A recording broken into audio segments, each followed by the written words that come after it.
सकते हैं अपनी पोस्ट, और फिर मैं नेक्स्ट वीडियो में उसका पोस्ट शेयर करूंगी कि ये बच्चे आपसे आगे हैं।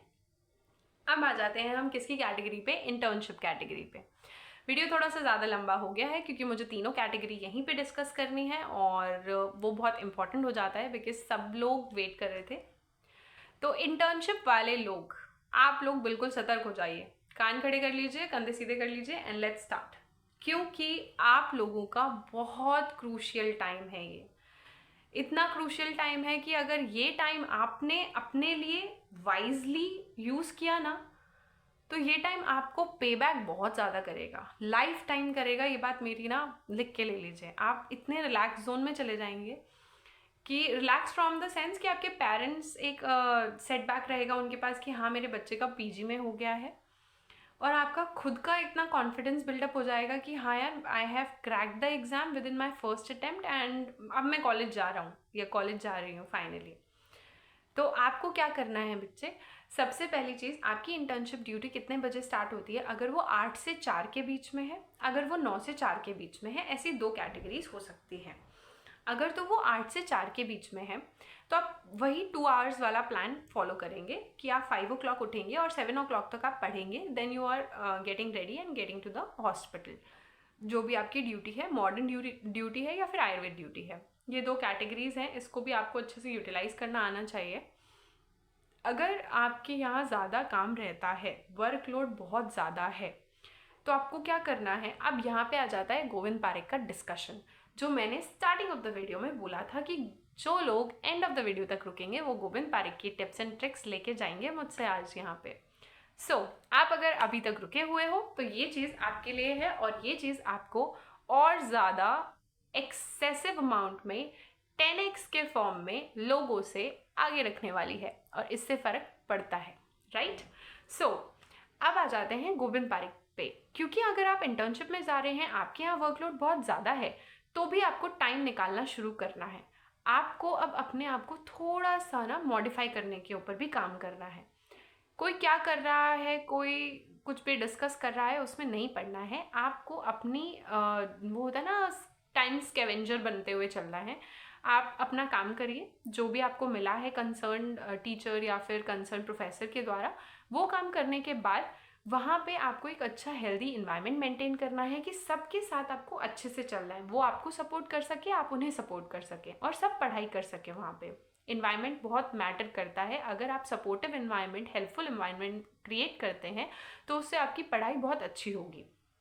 आपने अपना काम कर दिया, आप वहाँ पे गोविंद पारेख को लेके जाएंगे। Number 1 point for the Govind Parekh, आप पूरी गोविंद पारेख वहाँ उठा के नहीं ले जा सकते, तो आपको क्या करना है, divide and rule. Divide and rule से क्या होगा, आप उसे 4 पार्ट्स में डिवाइड करिए। अपने कंसर्न के अकॉर्डिंग फिर कस्टमाइज कर सकते हैं कि आपको कौन से 4 पार्ट अलग अलग चाहिए हैं। आप उनके 4 पार्ट्स को डिवाइड कर लीजिए, जिसमें आपका फर्स्ट पार्ट जो रहेगा, जो मैंने डिवीजन किया था, मैं वो डिस्कस कर लेती हूँ। फर्स्ट पार्ट को मैंने डिवाइड किया था 350 पेज नंबर तक, जहाँ पे आपका स्वस्थ व्रत और योगा वाला सेक्शन खत्म हो जाता है। जहाँ से अगध की कैटेगरी शुरू हुई है, वहाँ से लेकर 2004 या 5 तक के जो क्वेश्चन पेपर्स हैं, वहाँ तक का सेक्शन मैंने एक अलग रखा था, और फिर जो लास्ट के 2 हैं उन्हें इक्वली डिवाइड कर दिया था मैंने, जो सिर्फ क्वेश्चन पेपर की बुकलेट थी। तो 4 बुकलेट आपके हाथ में है गोविंद पारेख की। अब जब डिवाइड एंड रूल खेल ही लिया है तो इसके साथ अच्छे से ऑनेस्टी से काम भी कर लेते हैं।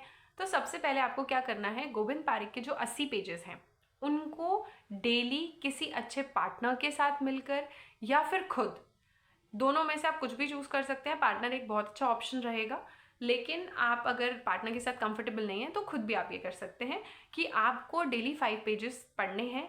एक कॉपी या एक डायरी मेंटेन करिए जिसमें आप वो साइकिल्स लिखेंगे। मैंने खुद वो लिखी थी, I can share you on my Telegram group if you wanted, कि वो साइकिल कैसे कंप्लीट करनी होती है। आपने आज 5 डे साइकिल शुरू करी, 5 डे साइकिल को लेकर आपने क्या 5 pages cycle, sorry for the mishap, but 5 pages की साइकिल आपने शुरू की। आज आपने 5 पेजेस पढ़े, आपके दोस्त ने भी 5 पेजेस पढ़े, आप शाम को एक दूसरे से क्वेश्चंस पूछ सकते हैं उस 5 पेजेस साइकिल पे। नंबर 1। नंबर 2, आप क्या कर सकते हैं, आपने 5 पेजेस अच्छे से पढ़े, मतलब लर्न किए, ठीक है। यहाँ पे रीडिंग नहीं चल रहा है, आपको लर्न करना है। सब्जेक्टिव एग्जाम हो, ऑब्जेक्टिव एग्जाम हो, आपको लर्न करना है। आप ये सोचो कि भाई वहाँ मैं ऑप्शन देख के टिक मार लूंगा, क्योंकि मैं तो सिर्फ एक बार रीड करके जा रहा हूँ, तो वहाँ बहुत कन्फ्यूजन क्रिएट होता है। लर्न करने हैं वो 5 पेजेस बाय हार्ट अच्छे से, और उसके बाद आप एक ऑडियो रिकॉर्ड कर सकते हैं क्वेश्चन पूछते हुए, अगर आपके पास कोई पार्टनर का सजेशन नहीं है। मतलब आप कोई भी क्वेश्चन पूछ लीजिए कि जो शोध है उसके उपद्रव कितने हैं, थोड़ा सा पॉज लीजिए, रिकॉर्डिंग को इस तरीके से बना लीजिए और 10 क्वेश्चन ही सिर्फ रिकॉर्ड कर लीजिए। मुश्किल से 5 मिनट की रिकॉर्डिंग बनेगी, अपने आप से शाम को वो रिकॉर्डिंग चलाना है और क्वेश्चंस को सुन लेना है। ठीक है, ये दोनों में से कुछ एक आपने करना है। गोविंद पारिक का 80 पेजेस सेक्शंस डिस्कस्ड। देन बाकी सारी जो मेन है उसके सब्जेक्टिव, वो मैं गोविंद पारिक के सेक्शन में ही डिस्कस करूंगी। क्वेश्चन पेपर डिस्कस कर लेते हैं। क्वेश्चन पेपर में आपको क्या करना है कि रेगुलरली आपको 1 to 50 तक लिखना है। मेरी यही राय रहेगी कि आप ना 100 क्वेश्चंस पर डे अभी से शुरू करिए। जब आप 100 का टारगेट लेंगे, आप 80 क्वेश्चंस भी अगर डेली कर रहे हैं, तो आप मतलब एक महीने में बहुत आगे रहेंगे, बहुत ज़्यादा करेंगे। अगर आप 100 ही कर रहे हैं तो आप एक महीने में आराम से 3000 क्वेश्चंस कर ले जाएंगे पर डे, अगर आप करते हैं तो, without missing any particular schedule. तो फिर आपका बहुत अच्छा काम हो जाएगा, क्योंकि गोविंद पारिक में है कितने क्वेश्चंस, 18 से 20,000 क्वेश्चंस अगर उसमें हैं ओवरऑल।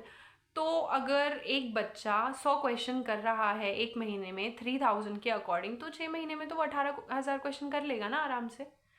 इसलिए अभी आप 100 क्वेश्चन से शुरू करिए और उसके बाद फिर आप उसे बढ़ाइएगा। 100 क्वेश्चन अगर आप एक महीना कंसिस्टेंटली कर पाते हैं तो अगली बार उसे 150, फिर 200 पे जाएंगे हम, और धीरे धीरे फिर एंड में तो हमें 250 से 300 क्वेश्चन पे जाना ही पड़ेगा, तभी बात बन पाएगी। क्वेश्चन आपको कैसे करना है, 1 से लेकर 100 तक आपने काउंटिंग लिख ली और उसके बाद आपने उसके आंसर्स खुद से लगाने की कोशिश की। फिर आपने क्या किया, उसके आंसर्स चेक किए।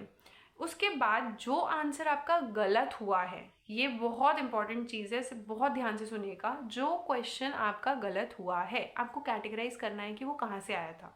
वो चरक से आया था, सबसे पहले समिता, वो चरक से आया था, सुश्रुत से आया था, वाग्भट से आया था, समिता डन। अगर वो वहाँ से नहीं है, सब्जेक्ट से आया था, कौन सा सब्जेक्ट था वो, रसशास्त्र था, द्रव्यगुण था, XYZ जो भी सब्जेक्ट था, वो आपने कैटेगराइज करना है। उसी टाइम पे करना है, बुक के अंदर लिखना है कि भाई ये भैषज कल्पना का है, इसलिए मैंने इसे राउंड फिगर करके लिख दिया है। उसके बाद आपको क्या करना है, उस कंसर्न बुक में जाना है, उस टॉपिक को वहाँ से उसी टाइम पढ़ लेना है। तब आप बहुत ज़्यादा अच्छा बेस बिल्ड करेंगे। अगर आप ये कर पाते हैं, मैं बोलती हूँ कि आज आपके बहुत सारे क्वेश्चंस गलत हुए, आपने 5 क्वेश्चंस को इस तरीके से किया, बाकियों को नहीं भी किया, आपने एज इट इज सिर्फ समझ लिया और उसका आंसर्स जो है वो देख लिए, तो भी काम बन जाएगा। क्योंकि इससे ना आप 5 टॉपिक तो पढ़ रहे हैं, 5 टॉपिक तो आपके कवर हो रहे हैं। मैं नहीं कहती अगर आपके 25 क्वेश्चन गलत हो रहे हैं, 30 क्वेश्चन गलत हो रहे हैं, कुछ भी हो सकते हैं नंबर्स उसके गलत, क्योंकि हम इम्प्रूव करने के लिए आए हैं, सीखने के लिए आए हैं यहाँ पे। तो आपको घबराना नहीं है, सबके साथ ऐसा होता है, कोई दिक्कत वाली बात नहीं है। धीरे धीरे ही तो वो चीज़ें अच्छी होंगी। आप कम से कम कोशिश करिए, जितने क्वेश्चन गलत हुए उसमें से 5 क्वेश्चंस कोई से भी उठा लीजिए जिनका मुझे आज टॉपिक रिव्यू ज़रूर करना है। जब आप पीछे चल के काम करते हैं ना, कि पीछे जाके मैं बैक रेफरेंस से उस पूरे टॉपिक को पढ़ूंगा, तो आप बहुत ज़्यादा स्ट्रॉन्ग बेस बिल्ड कर रहे हैं, जिसका रिजल्टेंट आपको ना बाद में पता चलेगा। जब आप रिविजन करेंगे ना, तो आपको ऐसे लगेगा यार ये तो मैंने अभी देखा था जब मैंने वो क्वेश्चन सॉल्व किया था। ये आपकी बहुत अच्छी स्ट्रैटेजी होगी। अल्टीमेटली अब हम वापस आ जाते हैं इंटर्नशिप के जो नीश था जिसको हम डिस्कस कर रहे थे। आपको घर जाना है, घर जाने के बाद आपको कोशिश करनी है कि जो भी आपके क्लास लेक्चर्स हैं आप वो करेंगे, जैसे मैंने 4th ईयर की कैटेगरी के लिए डिस्कस किया, और आप थोड़ी ज़्यादा उनसे एक्स्ट्रा एफर्ट डालेंगे, एक्स्ट्रा मेहनत करेंगे। आपका जो भी टेस्ट शेड्यूल है आप उसके साथ बहुत लॉयल रहेंगे। आपका जो भी टेस्ट शेड्यूल है कोचिंग में, आप उसके साथ बहुत लॉयल रहिए, उससे आपकी प्रेपरेशन बहुत अच्छी होती है। और आपकी कोचिंग में अगर आपके साथ वाले बहुत सारे दोस्त हैं तो थोड़ा ना हेल्दी कंपटीशन बिल्डअप करिए। शाम को जाके आपको क्या करना है, आपको अपना सुश्रुत संहिता को टाइम देना है, सुबह चरक संहिता को टाइम देना है, और मीनवाइल आपको during the internship Govind Pareek के वो 5 पेजेस कंप्लीट करने पे टाइम देना है और क्वेश्चन सॉल्व करने पे टाइम देना है। आपको क्वेश्चन सॉल्व करने के लिए टाइम खराब घर जाके तो करना ही नहीं है। गोविंद पारिक का क्वेश्चन पेपर आपको इंटर्नशिप में ही सॉल्व करना है, आपको डिसाइड करना है टाइम कैसे निकालना है, that is up to you. ठीक है, अब आ जाते हैं कि आप घर आ गए, घर आने के बाद आपने लेक्चर अपना कंप्लीट कर लेना है। लेक्चर कंप्लीट करने के बाद आपके पास क्या है, आपको अब एक लिस्ट निकालते जाना है। आप इंटर्नशिप में आ गए हैं तो आपका ये बहुत बड़ा रिस्पॉन्सिबिलिटी वाला रोल प्ले है।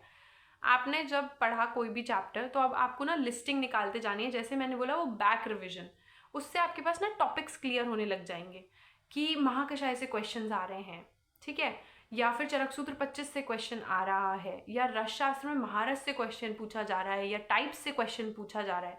इस तरीके से ना खुद के माइंड में जब आता है ना तो लिखते जाइए। जब आप कहीं और हैं तो अपने नोट्स में, जो आपका फ़ोन में नोट्स वाला कैटेगरी होता है, वहाँ डालते जाइए कि आज मैंने ये क्वेश्चन देखा गोविंद पारिक में करते टाइम पे, तो मुझे ये टॉपिक रिवाइज करना है।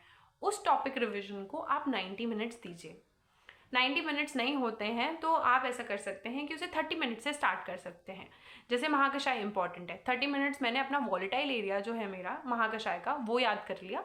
फिर उसके बाद जो भी मेरा रिस्पेक्टिव शेड्यूल में बनता है, सुश्रुत का कोई स्थान करना या फिर कोई चैप्टर करना, मैं वो पढ़ूंगा। और उसके बाद फिर एंड ऑफ द डे मैं कोई ना कोई एक सब्जेक्ट जो है उसको कवर अप करूँगा, या फिर गोविंद पारिक के लिए जो मैं डिस्कस करूँगी उसको भी आप वहाँ पे मैनेजेबली रख सकते हैं, क्योंकि वो आपको ना बहुत हेल्प करेगा। क्योंकि रात हो जाती है और फिर उसके बाद आप ज़्यादा एफर्ट नहीं डाल पाते हैं उस चीज़ में। सो इस तरीके से आप कोशिश कर सकते हैं कि आप फॉलो करें और आप ना अपना कस्टमाइज शेड्यूल बनाएं।